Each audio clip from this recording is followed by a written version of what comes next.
কি সত্যি চলে যাবি? ফাজলামি করস? আমি অনেক আগের থেকেই তো বলছি আমি চলে যাব। আজ সেদিন, এখন এই কথা বললে কি মানায়? আমি আজই চলে যাচ্ছি। হুম, আচ্ছা ভালো থাকিস তাহলে। তুইও ভালো থাকিস। রিফাত, শোন, তুই আমার কাছে কিছু টাকা পাইতি না? দেখ, তোর অ্যাকাউন্টে পাঠিয়ে দিছি। আরে তুই পরে দিলেও পারতি। আরে পরে দেওয়া হইতো না, কারণ আজই আমার লাস্ট দিন। ও, আরে ফয়সাল, প্যারা নিস না। লাইফে সমস্যা সবসময় থাকে না, দেখবি সবকিছু ঠিক হয়ে যাবে।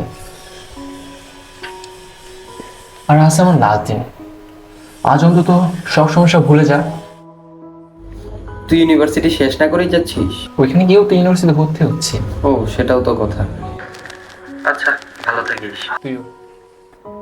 হ্যালো আকাশ, শোন, তোর কিছু বই আমার কাছে ছিল, বুঝছিস? ওইগুলা পার্সেলে পাঠায় দিছি। হ্যাঁ, আজকে আমার লাস্ট দিন।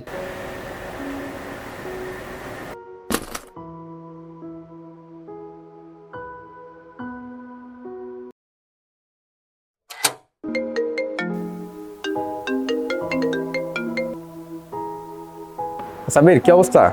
শোন, আজ তোর আমার লাস্ট দেখা ছিল, তুই ব্যস্ত থাকার কারণে হয়ে ওঠে নাই। আরে কি বলিস, লাস্ট দেখা হবে কেন? দেখা হবে ইনশাল্লাহ। আরে না, আমি আজই বাইরের দেশে চলে যাচ্ছি, আর আসবো না। কারণ তো তুই জানিস, আমার এ দেশে কেউ নেই। আমি এখন এতিম, দেশে ফেরার কোনো কারণও নেই। কেন, ওর বিয়ে হয়ে গেছে, এটাই কি কারণ? আরে না, ওটা কিছু না। মানুষ কারোর জন্য থেমে থাকে না, যে যাওয়ার তাকে তো আর ফিরিয়ে আনতে পারবো না। আশা করি ভালো থাকুক, তার বাকিটা জীবন সুখী হোক। আচ্ছা, ভালো থাকিস বন্ধু।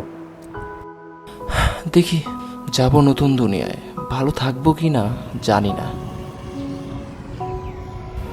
কিন্তু এখানে যে জীবন আমার, এর থেকে ভালোই থাকবো। কিছুদিন গেলে এই শহরের ব্যস্ত জীবনের ব্যস্ততার মাঝে আমি মুছে যাব।